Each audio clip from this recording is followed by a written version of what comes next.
भाइयों बहनों, चलते चलते मैं एक और बड़े षड्यंत्र से आप सबको सावधान करना चाहता हूं। जैसे जैसे चुनाव पास आ रहे हैं, ये तृणमूल वालों को अपनी पराजय निश्चित दिखाई देने लगी है।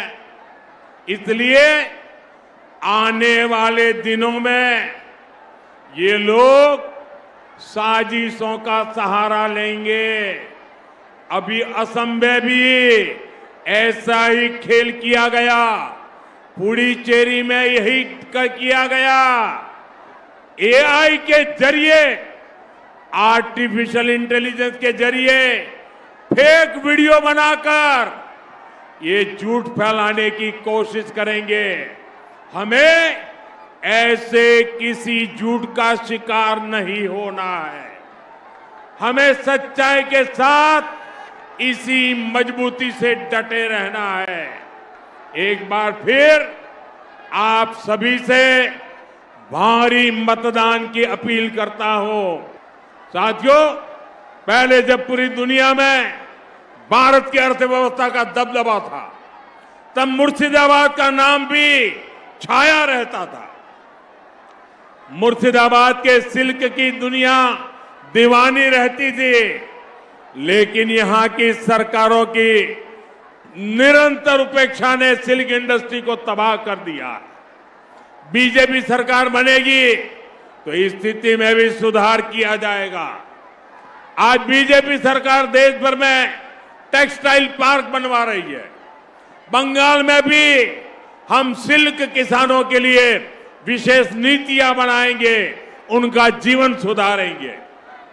साथियों, बंगाल में टीएमसी मां माटी मानुष का नारा लगाकर सत्ता में आई थी, लेकिन टीएमसी अब बंगाल में घुसपैठियों द्वारा, घुसपैठियों के वोट से घुसपैठियों की सरकार बनाना चाहती है।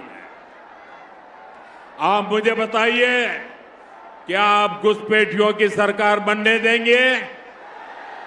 घुसपैठियों की सरकार चलने देंगे? घुसपैठियों को सरकार में आने देंगे? साथियों, पूरे बंगाल के लोगों ने, हम सब ने मिलकर के टीएमसी को घुसपैठियों की सरकार बनने नहीं देना है। इसलिए बंगाल का ये चुनाव केवल सत्ता परिवर्तन का ही चुनाव नहीं है। ये चुनाव बंगाल की पहचान बचाने का चुनाव है। आज यहां कई इलाकों में डेमोग्राफी तेजी से बदल रही है। आपकी जमीनें कब्जा हो रही है। बंगाली मानुष के व्यापार रोजगार पर कब्जा हो रहा है। बंगाल की संस्कृति पर खुलेआम हमले होने लगे हैं। अभी पिछले महीने रामनवमी का पावन अवसर था। पूरा देश श्रद्धा में डूबा हुआ था, लेकिन पश्चिम बंगाल में जो कुछ हुआ आप सबने देखा। रामनवमी के जुलूस पर पत्थरबाजी हुई, दुकानों में तोड़फोड़ हुई, आगजनी हुई।